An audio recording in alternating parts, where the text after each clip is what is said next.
Hi friends, రీసెంట్గా భారత్ మరియు Australia మధ్య వన్డే సిరీస్ ప్రారంభమైంది. అయితే తొలి వన్డేలో భారత్ అనూహ్యమైన పద్ధతిలో ఓటమి చవిచూడాల్సి వచ్చింది. ఈ ఓటమికి వర్షం ఒక కారణమైతే భారత టాప్ 3గా చెప్పబడే అత్యంత గొప్ప ఆటగాళ్లు విఫలమవ్వడం మరొక కారణంగా చెబుతున్నారు.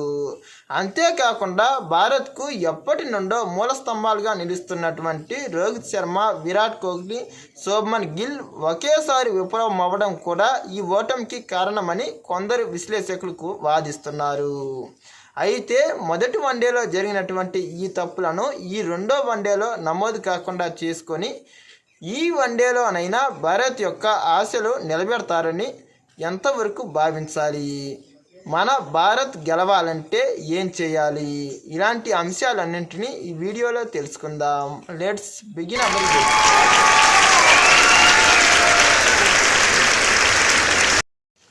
మొదటగా ఇప్పుడు సిరీస్ జరుగుతున్నది ఆస్ట్రేలియాలో.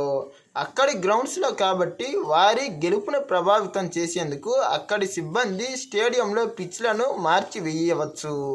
అయితే దానికి అనుగుణంగా మన భారత టీం కూడా ప్రణాళికను రచించుకొని అందుకు అనుగుణంగా విజయాలను మెరుగుపరిచేటటువంటి స్పిన్నరా లేక పేస్ బౌలర్లను ఆడించాలి. అందుకు అనుగుణంగానే ఆల్రౌండర్లను కూడా ఉపయోగించుకోవాల్సిన అవసరం ఉంది. అంతేకాకుండా భారత్ యొక్క మూల స్తంభాలైనటువంటి మొదటి మ్యాచ్లో విఫలమైన మాజీ కెప్టెన్లు రోహిత్ శర్మ మరియు విరాట్ కోహ్లీలు ఈ మ్యాచ్లోనైనా సరిగ్గా ఆడి లేదా వాళ్ళకి తగినట్టు వాళ్ళ యొక్క అసలైన ఆటను వెలికితీసి భారత్ను గెలిపిస్తే భారత్కు తిరుగుండదు. ప్రధానంగా ఇప్పుడు కెప్టెన్గా చెప్పబడుతున్నటువంటి శుభ్మన్ గిల్ ఒకప్పటి స్థాయిలో ఒకప్పుడు అతడు తడబడకుండా ప్రపంచంలోనే అత్యంత గొప్పగా ఆడుతున్న నేడు అతడు విఫలమవుతున్నాడు. ఇప్పుడు ఈ కెప్టెన్సీ ప్రెజర్ను అతడు తట్టుకొని గొప్పగా ఆడితే మాత్రం ఇక భారత్కు ఎలాంటి తిరుగు అనేదే ఉండదు. అందుకు అనుగుణంగా అతడు తన ఆటను మెరుగుపరుచుకొని ఆడాల్సి ఉంది. అంతేకాకుండా అతడు కెప్టెన్సీ చేస్తున్నప్పుడు మిగతా బ్యాట్స్మెన్లను కూడా ఏ స్థానానికి ఎవరు ఆడతారు, ఎలా దింపాలి అనే దానిపై కూడా ఒక స్పష్టత ఉండాలి. స్టేడియం యొక్క వాతావరణం, పిచ్ పరిస్థితులను అంచనాలకు అనుగుణంగా ఎవరు రాణించగలరు, ఎలాంటి బౌలర్ అవసరమో అన్న దానిపై ఒక స్పష్టమైన ప్రణాళికలు రూపొందించి కెప్టెన్గా శుభ్మన్ గిల్ కూడా మంచి నిర్ణయాలు తీసుకోవాలి. గిల్ కెప్టెన్గా ఒక మంచి నిర్ణయాలు తీసుకుంటూ మిగతా బ్యాట్స్మెన్స్ మరియు బౌలర్లను తనకు అనుగుణంగా ఉపయోగించుకుంటూ ఫీల్డింగ్లో అప్పటికప్పుడు చేంజ్ చేస్తూ ఆస్ట్రేలియా బ్యాట్స్మెన్స్ యొక్క తీరును గమనిస్తూ వాళ్ళను కట్టడి చేసేందుకు అనేక విధాలైన ప్రణాళికలను రూపొందించాల్సిన అవసరం ఎంతైనా ఉంది. ప్రధానంగా హెడ్ గత మ్యాచ్లో విఫలమైనప్పటికీ అతడు భారత్కు ఎప్పటికీ ప్రమాదకారి.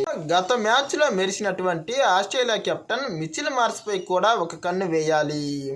ఎందుకంటే అతడు భారీ సిక్సర్లు మరియు భారీ హిట్టింగ్ సామర్థ్యం కలిగిన ఆటగాడు.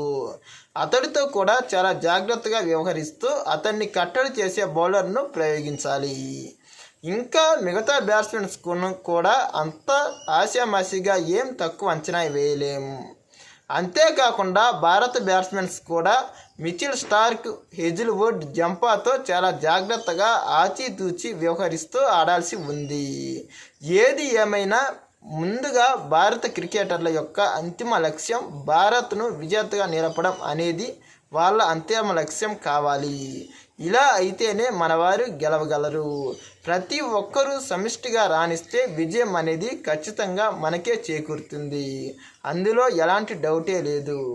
ఈ మ్యాచ్లోనైనా భారత బ్యాట్స్మెన్స్ మరియు బౌలర్లు సమిష్టిగా రాణించి భారత్ను గెలిపిస్తారని ఆశిద్దాం. ప్రధానంగా మొదటి వన్డే మ్యాచ్లో భారత్ ఎప్పటి నుండో భారత్ నుండి ప్రత్యేకంగా ఎక్కువ వికెట్లు తీస్తున్నటువంటి స్పిన్ బౌలర్ కులదీప్ను పక్కన పెట్టడం కూడా చాలా అనుమానాలకు తావిస్తున్నది. అన్నింటినీ దాటి ఇప్పుడు జరగబోయే ఈ రెండో వన్డేలో భారత్ ఎలా ఆడుతుందో గమనించాలి.